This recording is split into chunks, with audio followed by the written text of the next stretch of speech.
Welcome back to మనం TV. నేను మీ పవన్ బెస్వాడ.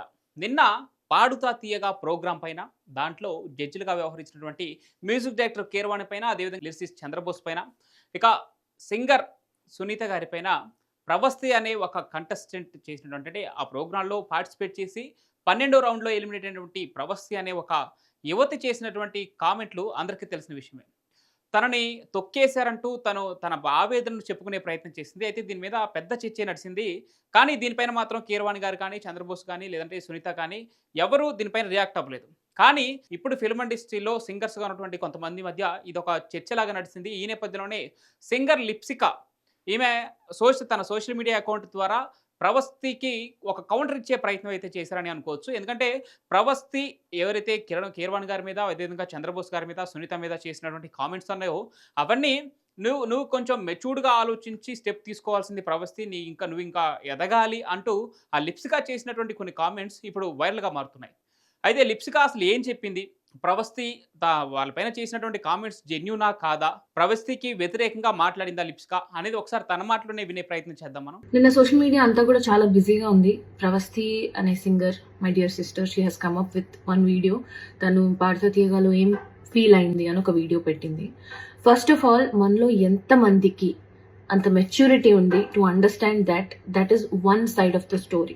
ఏ స్టోరీకైనా 2 sides ఉంటాయి. అండ్ ఆ సెకండ్ సైడ్ అనేది మనం చూడకుండా, అసలు అటు టచ్ కూడా చేయకుండా, ఇష్టం వచ్చినట్టు మనకు తగ్గినట్టు మనం రాసేసుకుని యూట్యూబ్ ఛానల్స్లో తన వీడియో ఎక్స్ప్రెస్ చేసి ఒక వీడియో పెడితే 100 వీడియోలు అవుట్ ఆఫ్ ప్రపోర్షన్ వెళ్ళి ఇష్టం వచ్చినట్టు రాసుకుని తన ప్రమేయం లేకుండా కూడా చాలా థంబ్నెయిల్స్ అవి ఇవి పెట్టి చేస్తున్నారు. How fair is this? Point number 1. చాలా ఇయర్స్ ఆఫ్ ఎక్స్పీరియన్స్ కావాలి to understand how industry works, how opportunities work, how things work, how the world works. ఇవన్నీ తెలుసుకోవడానికి చాలా ఎక్స్పీరియన్స్ కావాలి. ఇనీషియల్ స్టేజెస్లో అసలు ఏమీ ఫేస్ చేయకుండా పైకి వచ్చేసిన వాళ్ళు ఎవరున్నారు, ఎంతమంది ఉన్నారు అనేది నాకు తెలియదు. Because every great story that I have heard of every great musician or singer or anybody has always started with hardships. వాళ్ళు కష్టపడి, కింద పడి, మీద పడి అంత గోత్రు అయ్యే పైకి వచ్చిన వాళ్ళు. Nobody is an exception. అందరూ కష్టపడి పైకి వచ్చిన వాళ్ళే. అందరూ they have gone through so many hardships in the beginning of their stages, including the judges that she has mentioned in the video. వాళ్ళు కూడా పైకి వచ్చిన వాళ్ళే, నిల్చున్నారు గట్టిగా అన్నిటి త్రూగా. వాళ్ళ ఎక్స్పీరియన్స్, వాళ్ళ టాలెంట్, వాళ్ళ క్రియేటివిటీ ఇవన్నీ కూడా మనం చూసి ఇన్స్పైర్ అయి పెరిగిన వాళ్ళం. Taking out names like that because you had one experience with them in one show, I don't think it is right. I personally feel it is not right because in a way you are disrespecting the industry that you are working in. So reality show ki vellala vadda anedi it's a personal choice. Inka favoritism విషయానికి వస్తే, నాకు ఎవరైనా call చేసి నాకు ఒక male singer కావాలండి షోకి, మీతో పాటు ఒక యాంకర్ కావాలండి అంటే, నేను డెఫినెట్లీ నాకు క్లోజ్ అయ్యి నాకు ఫ్రెండ్స్ ఎవరైనా ఉంటే నేను వాళ్ళని మాత్రమే రిఫర్ చేస్తాను. I will not go for anybody beyond that. మీరే చూసుకోండి అని చెప్తాను. ఎందుకు అంటే as humans we have relevance with those people because మనకు ఒక చిన్న జర్నీ ఉంది అండ్ అందులోంచి ఒక చనువు వస్తుంది. ఈజీగా అవుట్పుట్ చాలా బాగా వస్తుంది when we collaborate with people we know అనే ఒక దీంతో మనం ఫేవరెటిజం చూపిస్తాం తెలియకుండా. That has nothing to do with personal targets. ఒక ఎగ్జాంపుల్ చెప్తాను. 2017-18 ఆ టైంలో నేను కీరవాణి సార్కి ఒక కంపోజింగ్ కోసం వెళ్ళాను. ఫస్ట్ టైం అనమాట వెళ్ళటము. అది ఓవర్వెల్మ్ అయిపోయాను, భయపడ్డానో నాకు తెలియదు, కానీ I have not given my best. I knew I could do better, కానీ నేను నా బెస్ట్ ఇవ్వలేదు. అండ్ సార్కి ఏదైతే అవుట్పుట్ హీ వాజ్ ఎక్స్పెక్టింగ్ ఒక సాంగ్లో, అది నేను ఇవ్వలేకపోయాను. 5-6 years వరకు మళ్ళీ నన్ను పిలవలేదు.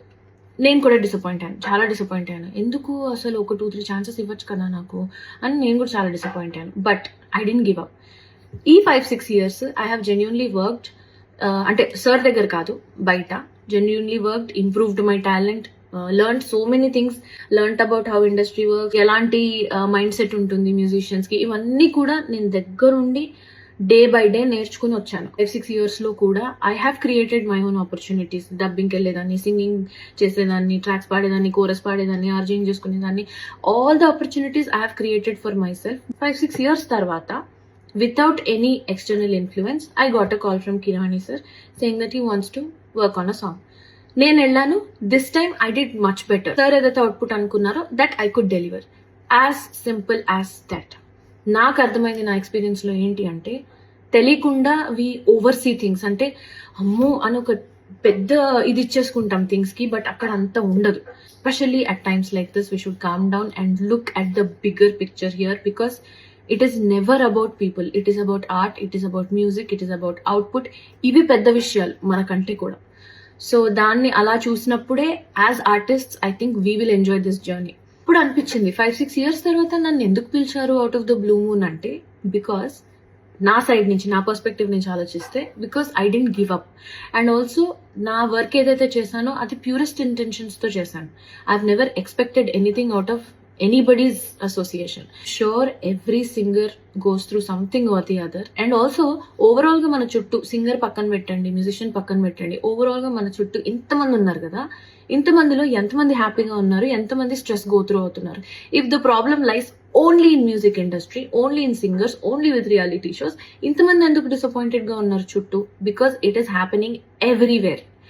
ఈ మెంటల్ హెల్త్ అవేర్నెస్ లేకపోవటం అనే ఒక కాన్సెప్ట్ ఏదైతే ఉందో, ఇట్ ఈస్ హ్యాపెనింగ్ ఎవ్రీవేర్. అందుకే when you are aware of what you are going through, what you want in life, what you want to prioritize in your life, ఇవన్నీ తెలిసినప్పుడు I don't think you have the need to say something else to somebody else. Be honest, అందరు singers survival మోడ్లోనే ఉన్నాం. ఎందుకంటే thousands of singers ఉన్నారు ఇప్పుడు, అందరూ బాగా పాడేవాళ్ళే. థౌజండ్స్ ఆఫ్ సింగర్స్ ఉన్నారు, కానీ సంవత్సరానికి ఒక్కొక్క మ్యూజిక్ డైరెక్టర్ మహా అంటే 9 to 10 మూవీస్ చేస్తారు. ఆ 9 to 10 మూవీస్లో 1000 మెంబర్స్ని ఎలా అకామిడేట్ చేస్తారు? So it is always good to have a reality check about what is happening outside also. We are so obsessed with ourselves that we only think about why am I going through this, why am I being given this అని ఆలోచించినంత వరకు మనకు answers రావు. అందరినీ ఇందులోకి లాగేసి వాళ్ళ personal lifes తీసి వాళ్ళ personal lifes మీద థంబ్నెయిల్స్ వీడియోలు పెట్టి, I don't think this is fair at all. So మీరు కూడా as audience, I think it is your responsibility also to pick your content. Understand that there are always two sides to the story and not just one. In the name of being bold, dragging names and just randomly saying things about them anedi not correct. If you have two people in the conversation, that is okay, you can talk, meer maatladochu vallu maatladochu, but when you are giving a one sided explanation on Instagram or social media, I think it is unfair to just randomly drag people and their names, especially when they are such legends and they have done so much work in the industry.